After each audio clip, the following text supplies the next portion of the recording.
Tudo bom, pessoal? Muita gente vem me perguntando se eu conheceria algumas dicas para facilitar a leitura de texto de filosofia.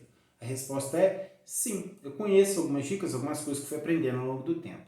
Eu fui pensando nisso que eu decidi criar uma playlist exclusivamente sobre esse tema, fazendo um vídeo para cada dicasinha que eu vou encontrando pelo caminho, ou que vocês me indicarem. Se você quer saber mais sobre isso, vem comigo e assiste esse vídeo. Meu nome é Sergi Salles, sou doutor em filosofia pela UFRJ e vim aqui para conversar com vocês sobre filosofia.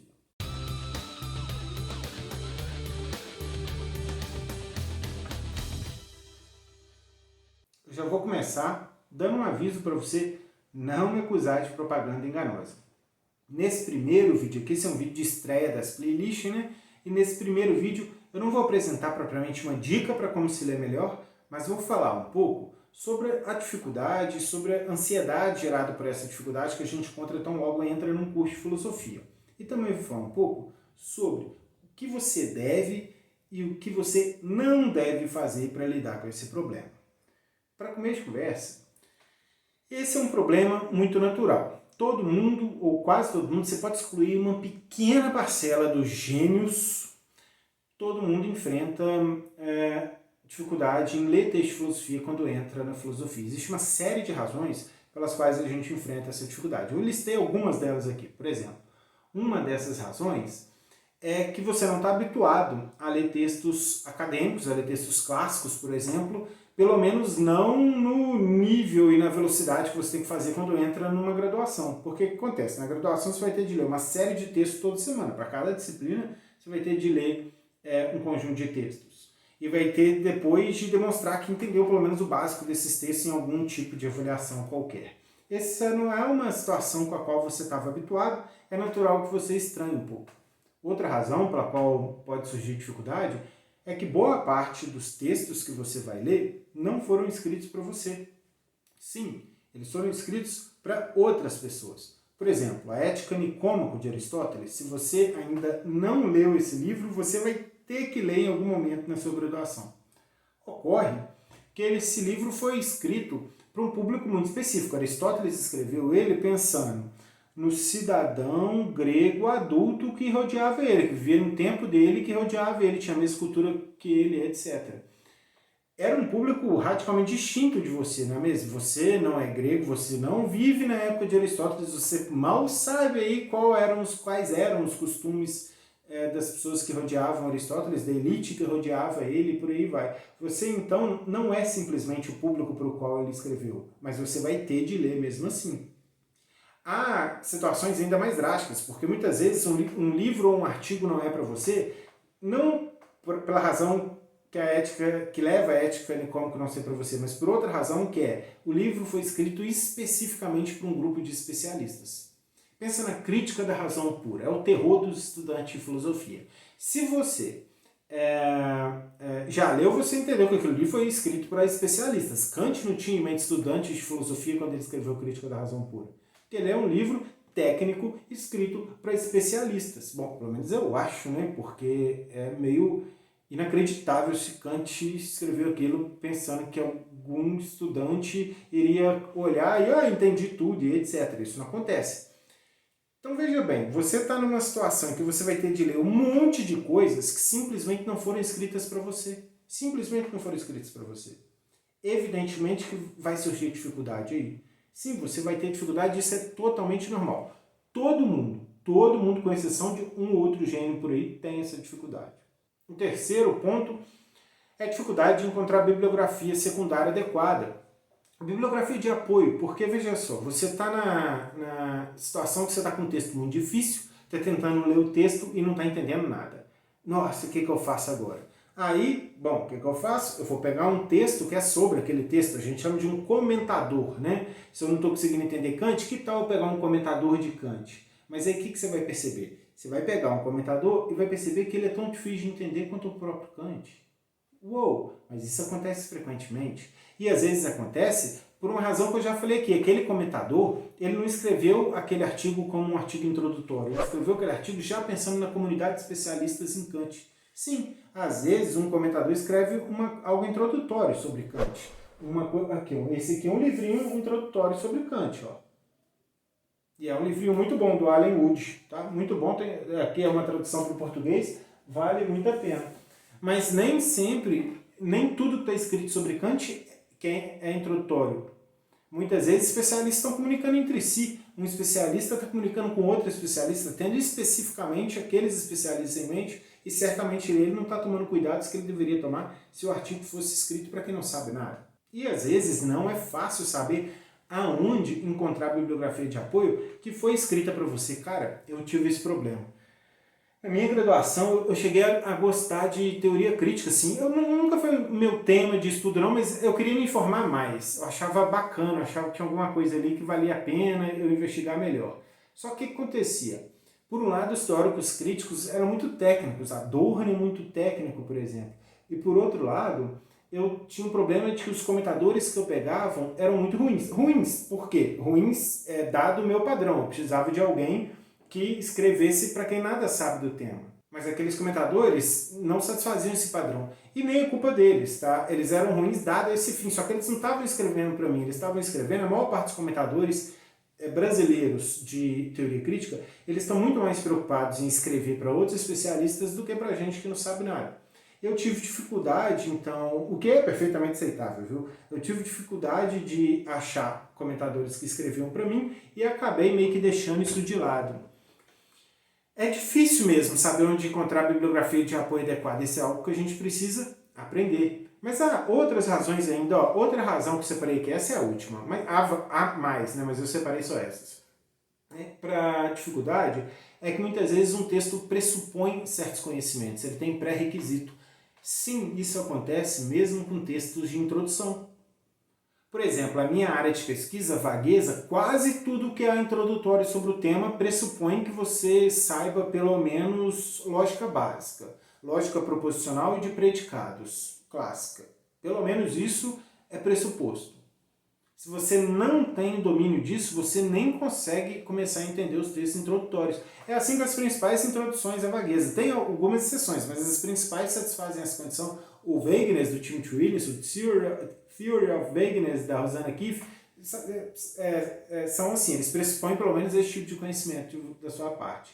Mesmo um texto introdutório, às vezes, pressupõe algum conhecimento de você. E se você acabou de chegar na filosofia, talvez você não tenha esse conhecimento. Então, olha o dilema que você... Dilema, né? No problema que você tem. Você entra na filosofia e você tem de ler textos que não foram escritos para você, que pressupõem coisas que você não domina e que são, muitas vezes, escritos para especialistas, tem todo um jargão técnico, etc., numa velocidade com a qual você não está acostumado, com cuidado com o qual você não está acostumado. É claro que isso vai te dar um problemão, é claro que você vai ter dificuldade. E todo mundo passa por essa dificuldade.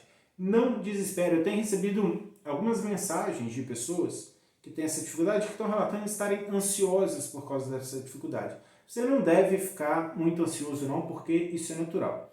E na verdade, eu tenho uma notícia um pouquinho ruim para você, mas já vem a parte boa. Você vai passar por essa dificuldade o resto da sua carreira inteira.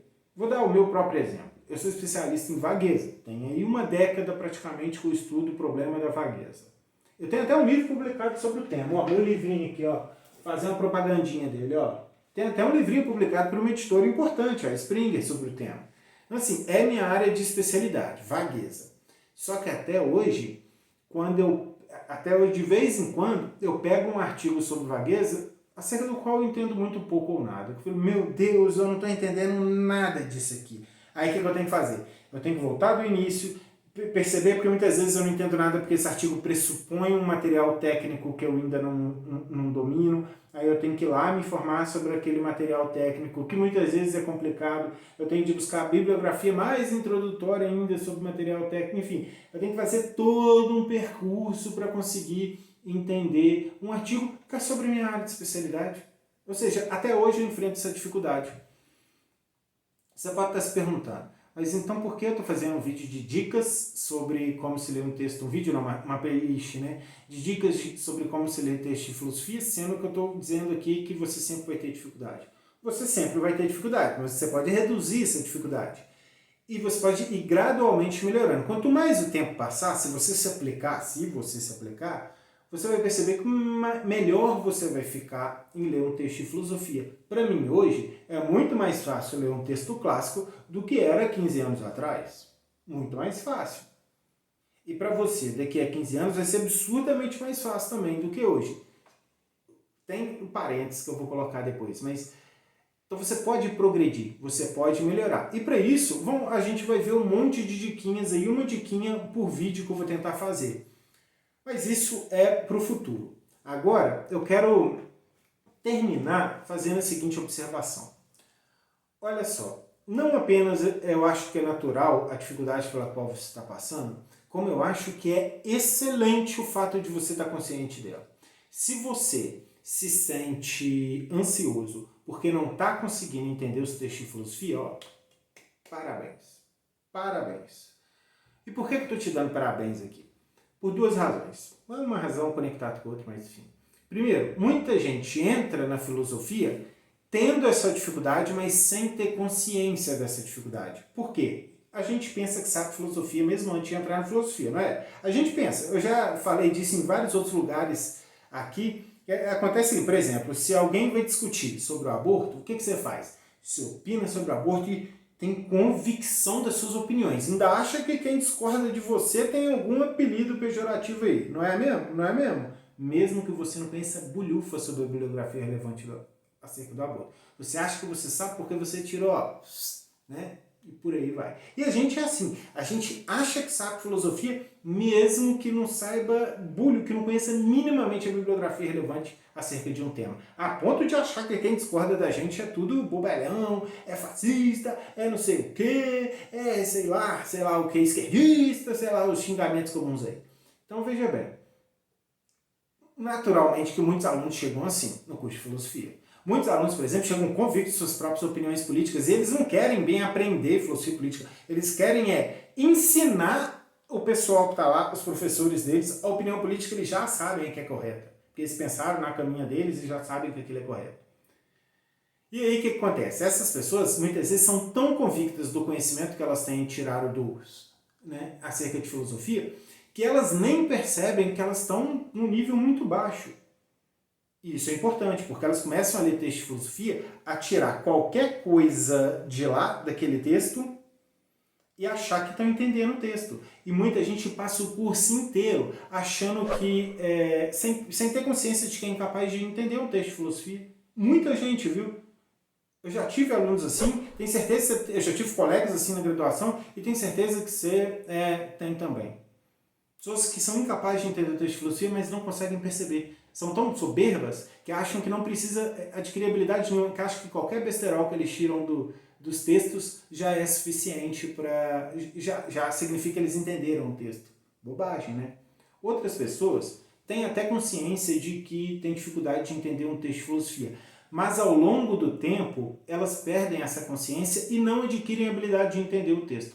Como assim, Sagi? Elas perdem a consciência sem aprender a habilidade? Sim. E por que isso ocorre? Pela seguinte razão. O que elas aprendem ao longo do tempo é a repetir jargão filosófico. A pessoa começa a aprender a proferir frases eruditas em certos contextos para parecer inteligentona, sem entender minimamente aquela frase. O mais comum do mundo em filosofia é um monte de gente proferindo frases eruditas sem ter a mais remota ideia. Professores, tá? Professores de filosofia fazem isso. Tem professor de carreira, com 20 anos de carreira em universidade federal, estadual, particular, em todas essas, que é extremamente erudito, que não faz a mais remota ideia do que está falando. A mais remota ideia, só aprendeu a repetir frase feita. Frases eruditas, jargão técnico. As pessoas fazem isso. E eu sou bem pessimista. Eu acho que uma parte gigantesca dos alunos acabam incorporando essa prática de ficar repetindo jargão sem entender. Exemplos são expressões... Faz o teste. Vou te dar um desafio aqui. Faz você o teste. Da próxima vez que um estudante de filosofia começar a levantar a sobrancelhinha e falar isso é muito subjetivo, pergunta para ele o que é subjetivo. Diz para ele, o que é subjetivo? Você vai ver o bicho se enrolar. Não sabe. Usa subjetivo porque é chique, aprendeu a usar. Fala objetivo, subjetivo, problema do ser. As pessoas dizem frases assim, o problema do ser é o problema mais urgente e fundamental da filosofia. A pessoa não faz a menor ideia do que é problema de ser. Você vai falar assim, o que é problema de ser? Vai começar a vomitar conceito complexo para cima de você e não vai conseguir explicar. E olha que nem é um problema muito difícil de explicar não, viu? É um dos problemas mais antigos da filosofia, nem é um problema muito difícil de explicar. As pessoas não sabem, elas aprendem a repetir conceitos. Então mantenha em mente o seguinte, que ótimo que você tem consciência da sua dificuldade. E que mantenha essa consciência para sempre, para sempre. Não tenta superar essa dificuldade aprendendo a repetir conceitos difíceis e etc. Eu já vi isso, cara, vou contar mais um casinho só. Nos últimos anos, eu fui em muitas palestras, né? E teve 2 palestras que me deixaram chocado. Pela seguinte razão. Eram 2 palestras de doutorandos e 2 palestras de doutorandos da tradição analítica da filosofia em áreas de fronteira com filosofia da ciência e que as pessoas passaram muito tempo repetindo jargão, não apenas filosófico, mas repetindo muito jargão científico, também citando muito nome de teoria científica, muito nome de cientista, impressionando todo mundo ali, mostrando erudição em ciência, etc. E quando chegou no final, as pessoas fizeram perguntas assim, porque as palestras foram meio ininteligíveis. As pessoas fizeram perguntas assim, qual exatamente é o problema que você está pesquisando? E os doutorandos ficaram assim, As pessoas perguntaram, qual exatamente é a tese que você defende? E eles ficavam, mas no século XV, aí começa a enrolar contando a história. As pessoas dizem, não, eu já entendi toda a história do tema, você não precisa me contar a história do tema inteira de novo, não. Eu quero saber qual é a tese que você defende. A pessoa não sabe. Tudo que ela sabe, tudo que você perguntar vai começar. No século XVII, na revolução de não sei o quê, não sei o quê, aí vai começar a falar um monte de nome, etc. Nunca vai te dar uma resposta direta a qual problema que ela está pesquisando, ou qual a tese que ela defende, etc. Porque ela não sabe. Ela é uma máquina de repetir palavrório. Conceitozinho bonito. Nome de cientista, teoria científica, etc. Estamos cheios de filósofos fazendo isso. Na minha tradição da filosofia, que é a filosofia analítica, mas olha só, gente, eu sou simpático a todas as tradições. Eu navego em filosofia em geral, né? Mas na minha tradição, isso é extremamente comum. Extremamente comum. E em todas as tradições isso é extremamente comum. Evite isso a todo custo. Lembre-se, você tem muita sorte de estar consciente da sua dificuldade de ler textos e mantenha essa dificuldade ao longo de sempre. Cara, sempre que você não conseguir ler um texto, entenda que você não conseguiu ler. Entenda isso. E vamos... e detalhe, cuidado com os orientadores também, porque essas 2 palestras que eu fui, os orientadores elogiaram muito as palestras, independentemente das pessoas simplesmente nem saberem o significado das palavras que elas próprias estavam proferindo. Os orientadores gostavam dos orientandos serem máquinas de proferirem palavrórios. Você se as pessoas não ganhassem biscoitinho quando elas fazem isso, elas não fariam. Elas fazem porque em filosofia elas ganham biscoitinho. Então não aceita o biscoitinho, não aceita a recompensa. O orientador recompensou você por falar palavrório? Dane-se ele. Não aceite esse recompensa. Você quer ser um filósofo de verdade, não um repetidor de palavrório. Beleza? Mantenha em mente essa dificuldade que você tem de ler um texto de filosofia, que você vai ter ela sempre e que faz parte da carreira da filosofia. Não é necessário ficar tão ansioso com isso. Tá? Tem o que você pode fazer para melhorar um pouco, para ir progredindo, e essas dicas a gente vai apresentando ao longo dos vídeos dessa playlist aqui. Aliás, eu já separei umas 5 dicas aí que eu já sei que eu quero passar, então já vou começar a gravar. Mas é claro, essa playlist não tem limite de tamanho, ela pode ir crescendo ao longo do tempo, né? E isso pode depender de vocês também. Digam para mim, me contem o que vocês querem saber. Façam as suas sugestões aí. Sagi, você podia fazer um vídeo sobre como se lê filósofos extremamente obscuros, como Hegel, por exemplo. Sagi, você podia fazer um vídeo sobre como fazer isso, como fazer aquilo, como fazer aquilo. As sugestões de vocês eu vou incorporando e a playlist vai crescendo, né? É bom eu saber o que deixa vocês curiosos, o que vocês querem, que aí eu posso preparar já tendo isso em mente.